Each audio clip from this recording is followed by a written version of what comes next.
everybody. Today I'm going to hang out with Lara Lacombe, and we're just going to have some questions and hopefully have some fun too.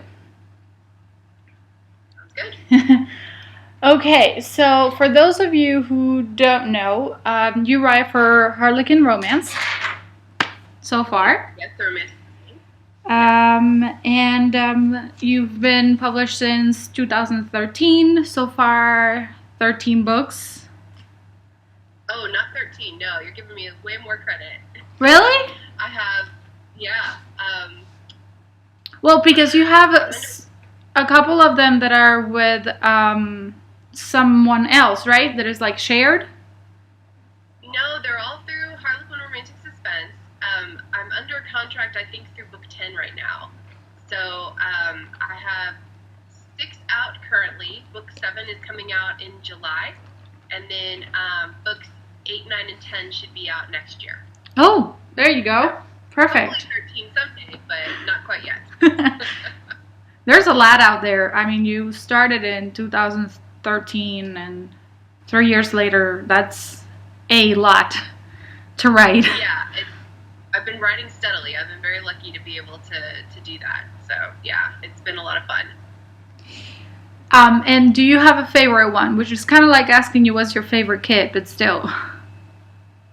Yeah, that's a tough one. I think so far my favorite one has been my 3rd book, which is called Lethal Lies, and it's the story of Alex and Jillian. He's an FBI agent who has gone undercover with a gang in Washington, D.C., and his cover is blown, and he's forced to seek help from an ER doctor, Jillian Mahoney, and he, in desperate measures, he kidnaps her from the parking lot of the hospital and has to get her to treat one of the gang members who has been shot. And the reason why he's doing this is because the gang member can prove Alex is innocent and did not double-cross the FBI. So that one was a lot of fun to write. It just kind of flowed for me, and I really liked those characters. They kind of stuck with me for a while after finishing their story, and so that one's my favorite so far. I like all of them, of course, but that one I think has been my favorite so far. But yeah. Was it your favorite because the story was a lot more vivid to you, or because by that time you just got in the hang of writing and you just realized that it flowed a lot better?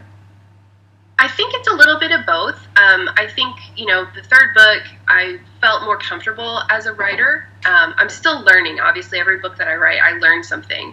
But I felt like I was getting kind of the hang of it and really kind of coming into my own stride. And so I really, it flowed from a technical standpoint pretty easily. And it started with me, I just had this vision of a man walking up to a woman in a dark parking lot and kidnapping her. And so from that vision, like, the whole story kind of flowed out. So it's kind of fun when that happens, when you just get this moment in your head and you know, okay, this is where it begins. This is how the story starts. And then it gets more complicated, and all kinds of fun stuff start to happen. Yeah, of course, yeah. And then from what I've read about your background, you started with science and teaching, and I'm wondering if you think it helped having a background like that, who doesn't necessarily mean you wrote similar things, but still it might have helped in the writing as just a muscle. Yeah, science is a very writing-centric career. You have to publish your findings, you have to write grant proposals, you're writing papers. So I was always doing a lot of writing as a scientist, and as a professor, the same thing. You're writing letters of recommendation, you're writing your lesson plans and curriculum and that kind of thing. So I've always been a writer, and it helped to do those things because, like you said, it exercises those writing muscles, and you kind of learn your way around a sentence and get a feel for what works and what doesn't. Just because it's scientific and technical writing doesn't mean it has to be bad writing. You still want it to flow and make sense to the reader and be appealing. Definitely a good thing. And also, I think my scientific training kind of informs how I approach a problem and informs how I approach a storyline. I tend to be pretty methodical and, stepwise. I tend to think through the storyline in a linear fashion, this, and then, okay, if this happens, then what's going to come next? These are my possible consequences, that kind of thing. That would make it all so much easier. It works for me. It doesn't work for everybody, right? Everybody kind of has their own way of writing, but this is the approach that works for me. And, I really think that being a scientist first, it certainly hasn't hurt when it comes to my writing career. It's kind of an odd transition for some people. Some people think, well, that's just weird to go from writing science, or, to go from being a scientist to writing romance. But it was a natural transition. So it's been fun. Hey, and I think we're seeing a lot more of that right now with Outlander coming to the light, and Diana Gabaldon being a research professor herself. There's a lot of romance authors out there who are academics. Eloisa James is a professor of Shakespeare, I believe. And, you've got Jennifer McQuiston, who works for the CDC and writes historical romance. And, so there are a lot of people out there who do come from an academic background. And then Deborah Harkness was a professor as well. Yeah. And I think she worked for Oxford. Yeah.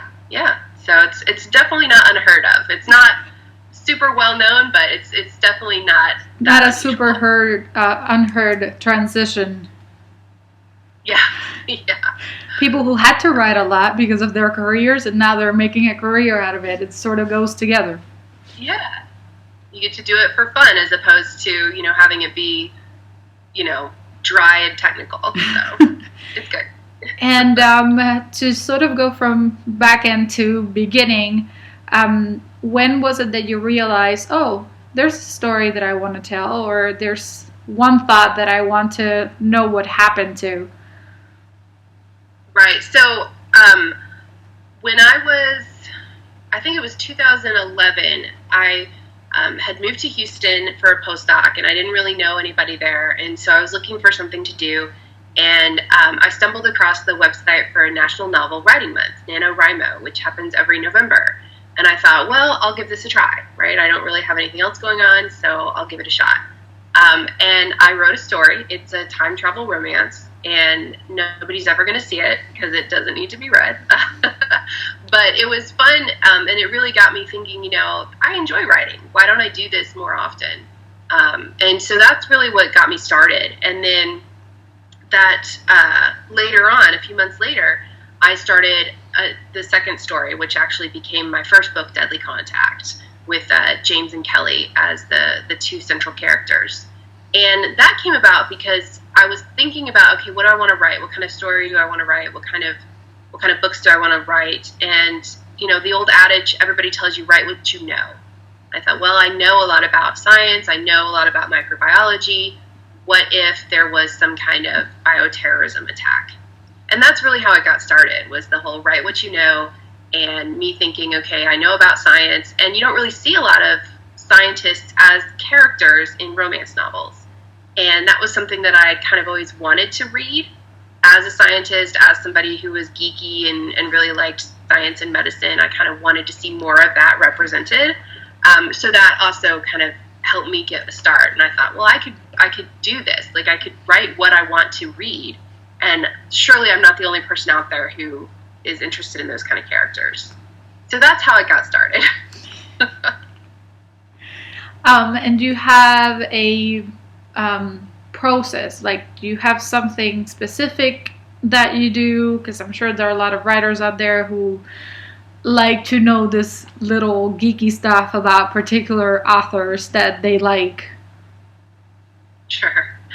I used to be a pantster, which meant that I would start with an idea and I would write that scene, and then I would go from there, and the book would kind of evolve from there.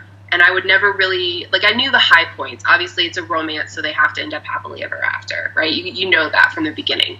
And I kind of knew what the high points of the story were going to be, but I didn't know how I was going to get there. I didn't know how I was going to make the connections. And that worked for my first few books. But now I operate, when I turn in a proposal to my editor to sell a book, I have to include kind of a synopsis, kind of telling them this is what this book is going to be about, this is what's going to happen in this book. And so now I've had to start outlining a bit and kind of setting up a framework. before I start writing. And that's been pretty helpful, actually. It's been a nice transition because, with my first couple of books, I wasn't on deadline. I wrote the whole book and then I sold it. So I didn't really have to worry about writing on a timetable or writing on a schedule. And if I got stuck at a scene or a particular point, I could really take the time to explore and figure out what needs to happen next.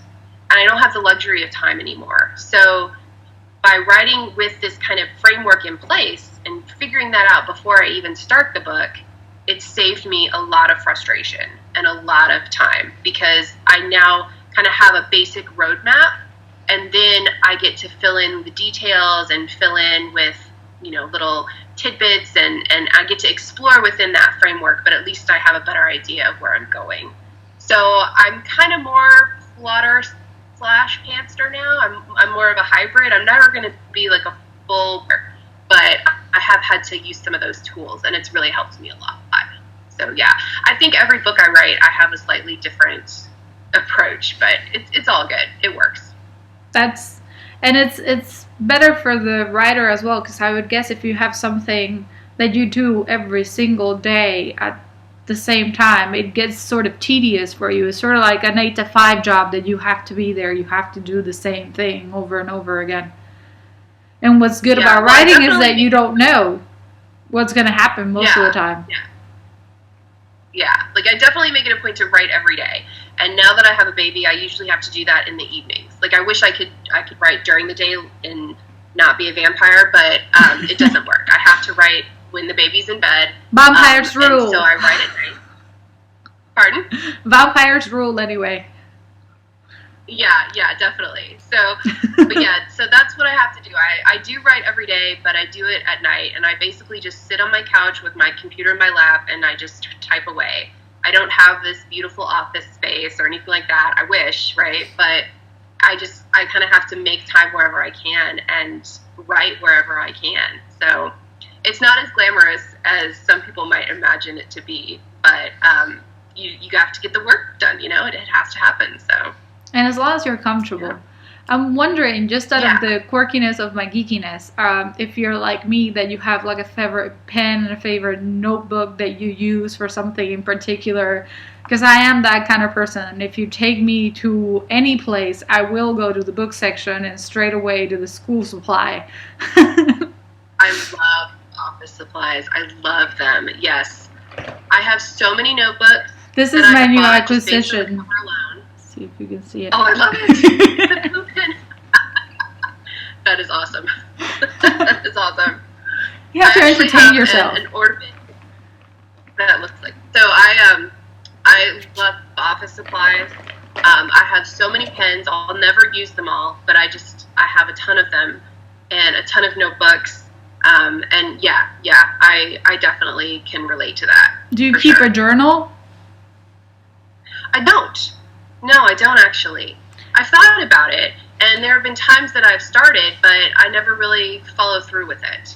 So, might be something to go back and revisit, but I haven't really done it before. Now that you have, 7 books on your belt and a lot more to come, do you find that you go back to that first story and maybe fix it? Because you said nobody has to see it because it was the first one that you did, and you might have a what was I thinking moment. This does not work, this does not flow, or it doesn't kind of progress as you might have wanted it to.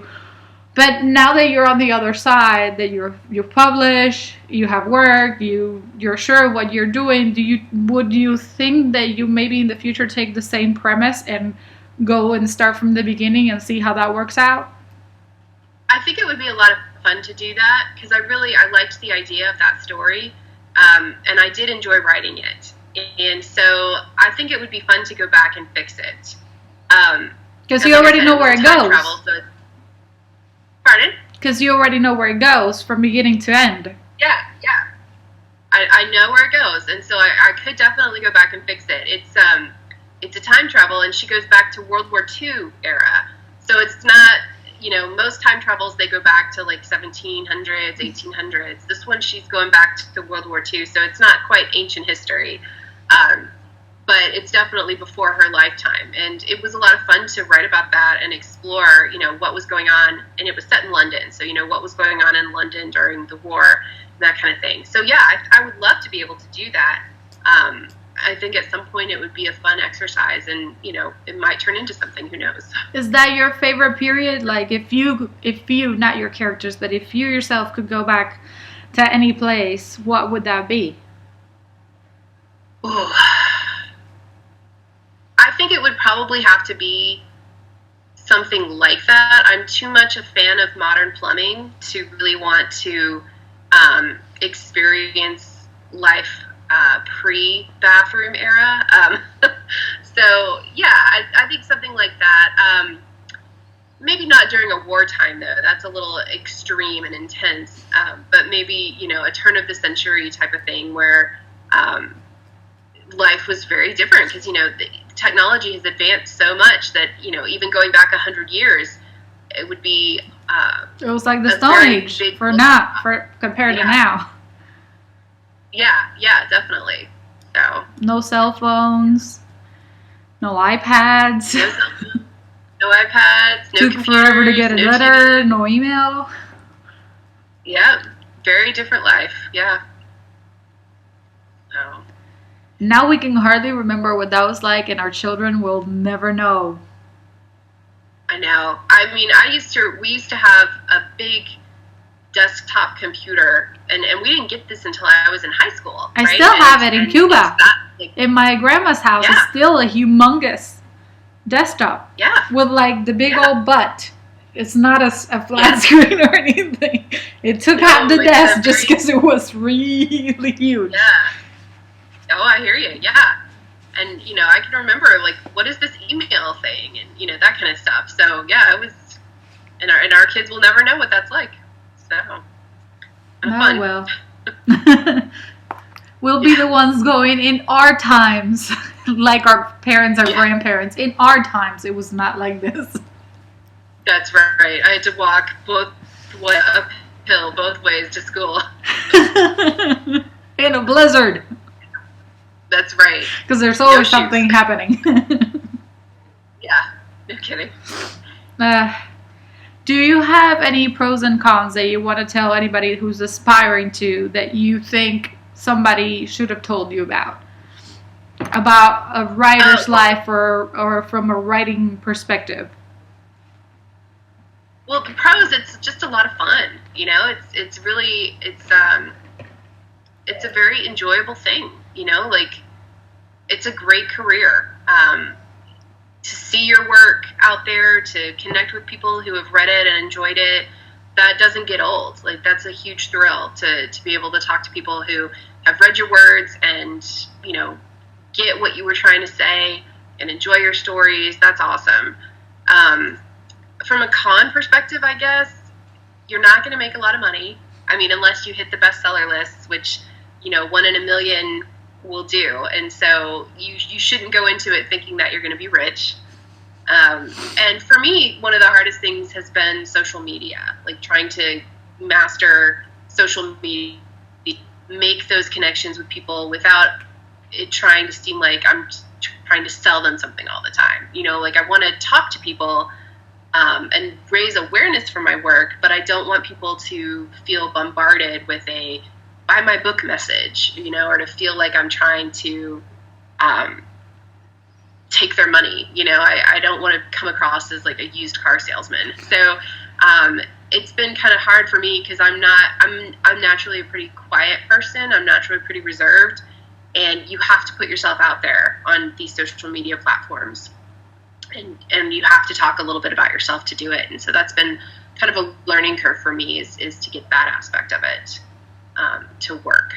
So awesome. It's fun. You get to meet really cool people. The cons, you're not going to get rich. And, you have to be able to talk about yourself and make connections. So there you go. For all of y'all wanting to do this out there, you might just want to get prepared for that. Yeah. And so the first because I'm still waiting for my books to come over, is the book that I've read from you is Colton Baby Homecoming. And Rich, he's just became one of my favorite male characters. Just because he's a man's man. I love the fact that he works with his hands and he has a cabin and he's outside and he loves animals. It's like everything on the list of your perfect man. Check, check, check. So let's kind of have a little fun and talk about our book crushes. What are your favorite 3, maybe 4 book crushes at the moment? Okay. Well, Jamie Fraser is going to be number 1. This is why I said 4, because he's like 0. Yeah. Yeah, he's awesome. I started reading Diana's books when I was in grad school, and I just fell in love with the books and with Jamie, obviously. So Jamie Fraser would be number 1 on my list. I also really love Adrienne Hawker from Joanna Bourne's The Black Hawk book. This one came out a few years ago, and she won the Rita for it, and it's fabulous. Hawker was a character that got introduced in her first book, and he was kind of a peripheral character in the other books, and just every time I read him on the page, I just loved him more. And so when he finally got his own book, I was so excited, and I was not disappointed. It was a fabulous book. So I love him. And I also, one of my favorite things to read are vampire romances, because it's totally outside the realm of what I write, and so I can just dive in and enjoy. Yeah, the joys of trying to do things over the internet, right? Yes. Okay, so we were talking about book heartthrobs. Yes. Okay. So my number 1 is Jamie Fraser from the Outlander series. Love that one. And then Adrienne Hawker from Joanna Bourne's The Black Hawk. I love that character too. And then my third one, I have a weakness for vampire romance. And one of my favorites is the Black Dagger Brotherhood series by J.R. Ward. And I love Vicious. He's my favorite brother out of all of them, which is a tough one because, I mean, they're all awesome, but I think V is the best. So he's definitely the coolest. I'll give you that. But I have to go for Sadist. Oh, and see, I like him a lot too. Like I said, it's a toss-up. They're all wonderful in their own way. So and they have different ways. Like Ray, just the sweetest, even though he's half beast. And then Wrath is just complicated, and Kingly, who doesn't want to be king, and then we see them later on. Yeah. How far have you read? I've been like 4 chapters in The Beast right now. I just started. I think we're at the same place. So you know about Score? No. Him and Lila, the Chosen. I'm rooting for them to get their own book, and J.R. Ward still doesn't do it. Together, yeah. So, is he in this book? I don't know. I haven't gotten to that part. They usually got secondary chapters, and I'm always. I know, right? Flipping through, yeah. No, I hope that they end up together. I really like them together. Which I don't know if I'm supposed to root for them, but I do. So, I think we are, because they really the Black Dagger Brotherhood, the brothers need some help. They do, they really do, and they've got a sale right now.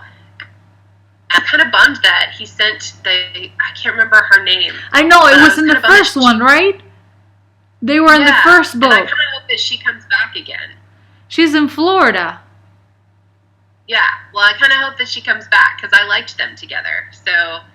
I don't know. There's a lot that she could do with it, you know? Like, there's a lot of places that she could go with these books. And that's part of what makes it so much fun. Because it's like, oh, okay, now what's going to happen? Right? But I feel like she's going back towards the same order again. Yeah, the original couples. Yeah. Which is kind of nice to see what happens to them. Now she had me hooked up on the secondaries. I want Lila. I'm about to throw a tantrum. Well, she might be the focus of the next one. You never know. Honestly, every Yeah, finger I fingers have crossed. will be crossed just for that. I feel you. I feel you. Yeah. And speaking of Yeah. romances, you said you had some coming up. Do you have dates so far or approximations? Yeah, so my next book is called Enticed by the Operative, and it comes out in July, so just next month. And then that kicks off my Doctors in Danger miniseries. And this book is set in Colombia. She is a plastic surgeon who does medical charity work in Colombia, and she is approached by a member of the Colombian cartel, or one of the Colombian cartels, who wants her to smuggle drugs for them. And the hero, his name is Logan, and he's a DEA agent, and they are working together to try to protect her, keep her safe, and bring down the operations. So that one comes out in July. And then the second book in that series is called Dr. Do or Die. It comes out in January, and it is set in Antarctica. She is a disease investigator. Her name is Avery, and his name is Grant, and he is the base on the research base in Antarctica, and they have to work together to try to stop this disease outbreak and figure out what's really going on. And then I have another Colton book coming out next May, and I'm just about to start writing that one. It should be a lot of fun. So the Colton of Texas series that Colton Baby Homecoming is part of, those were all children of Matthew Colton, who was a serial killer. In this next series, they are the children of Matthew Colton's sister, who turns out to be just as bad as he is. So we get to hear about her kids and how they deal with having an evil Colton parent, as you could say.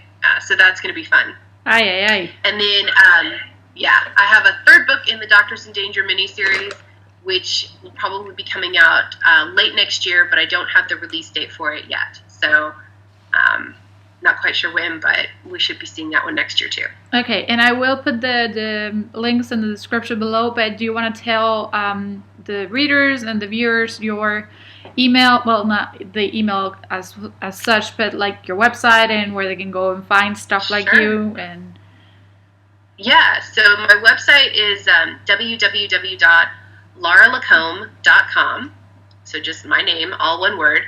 And then I have a Facebook page, Lara Lacombe Books, and I have a Goodreads page. I have, Lara Lacombe, all that fun stuff. And I'm on Twitter as Lara Lacombe. So you can find me pretty much anywhere. I have a newsletter. If they want to sign up, there's a link on my webpage and there's a link on my Facebook. And I only send out a newsletter like once every few months, so I definitely don't spam people. I do have some giveaways coming up. So I have some giveaways coming up on Goodreads, and I'll put the information on my page as well. So if they're interested in winning a copy of a book, then I don't know about other people, but I sure will sign up. Okay, awesome. Yeah, so there's definitely some opportunities for that as well. So hopefully people will want to connect there. I'm usually on Facebook most often just because it's easy for me to access from my phone, and I like to post pictures and that kind of thing. So Facebook is where I'm usually at, but I do blog at least once a week. And so, yeah.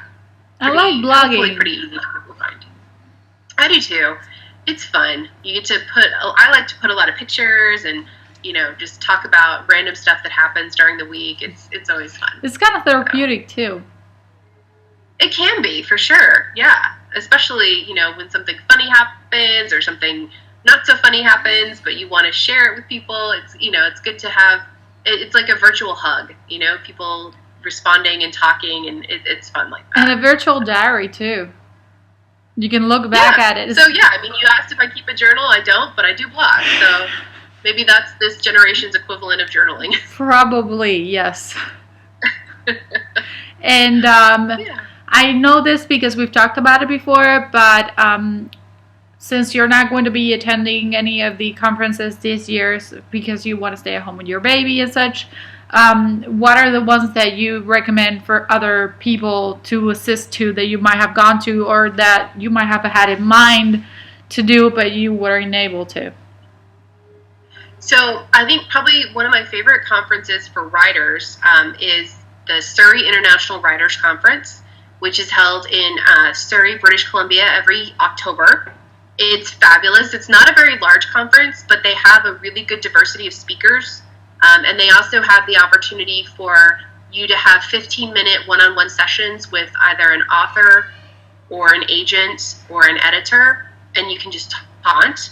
And you can also sign up for editor and agent pitch appointments. You can pitch your work face-to-face. And so it's a great opportunity for networking and learning about craft. I also really like the RWA National Conference, which is geared toward romance writers. So if that's, if you're a romance author or aspiring romance author, it's a great opportunity not only to learn about craft, but also learn about the business of publishing, at least for romance. And again, to meet with editors and agents that you can pitch to. And then I also have attended a more local conference to me, the DFW Writers Conference. I've gone to that for a couple of years, and it's also been very helpful for pitch appointments and, just talking to other writers and learning from them. So those are probably my three favorite from a writer standpoint. And then from a reader standpoint, I really enjoyed going to, and I'm blanking right now, and RomCon, there it is. Sorry, I had mom brain for a second. RomCon, which is held in Denver every year. And that was a lot of fun as a reader, going and getting to interact with authors and lots of reader-centric events and contests and just a lot of fun. So I think it kind of depends on what you're going for, but there are some really fun ones out there, to be sure. I went to Rincon to meet Diana I think it's almost about a year ago, and it was mind-blowing. Everybody's there to have a great time. It's truly the best place for a geek. Yeah. I'm just throwing it out there. Because everybody's there for the same reason. And you have, at least in this one, it was great for all ages. Like, my husband's not a geek, and he does not read, and he sees what I tell him to sort of see, because I tell him, here, this is a TV show, that it's a book that I know you're not going to read, but I know you're going to like. And so I have him hooked up, and then there were people from Harry Potter there. So I was just all over the place. And then the actor that plays Spartacus was there. The actor that played Joffrey in Game of Thrones was there. There were a lot of them, and then people got to ask him a lot of questions, and I got to ask Diana my favorite question, which was just great. That's awesome. A lot of people say, well, it might not be for families. My 2-year-old found another 2-year-old to play with at the conference. My husband was smack dab in the middle of all of it, and they had a whiskey sort of cart that he was just standing right next to all the time. While I got to go to all the conferences and the interviews and sit in the theater and hear the Q&As and stuff like that. So it was always a really fun thing to do. I've gotten everything. Is there anything else that you want to add? I think we're good. I appreciate the opportunity to talk to you. I'm sorry it's been such a collection of technical difficulties, but it's been a lot of fun. So it's definitely, and it's very real. Life got in the way, and we pushed through. That's just what happens, That's the way it goes. So, but yeah, thank you for having me on. Thank you for being here twice. No worries, my pleasure. Happy to do it, and thank you for reading the book. I'm glad you enjoyed it. I really did. I really, really did, and I really appreciate that you writed it, and there's a whole series that I can definitely sit down and read a good old romance with a twist with a thriller and a psychotic. I don't know why I like them, but I do kind of twist. I hear ya. It's always fun to have the element of danger, but without, with you being safe at the same time. Oh, yes. I want to sit in my home and go on an adventure. Yeah.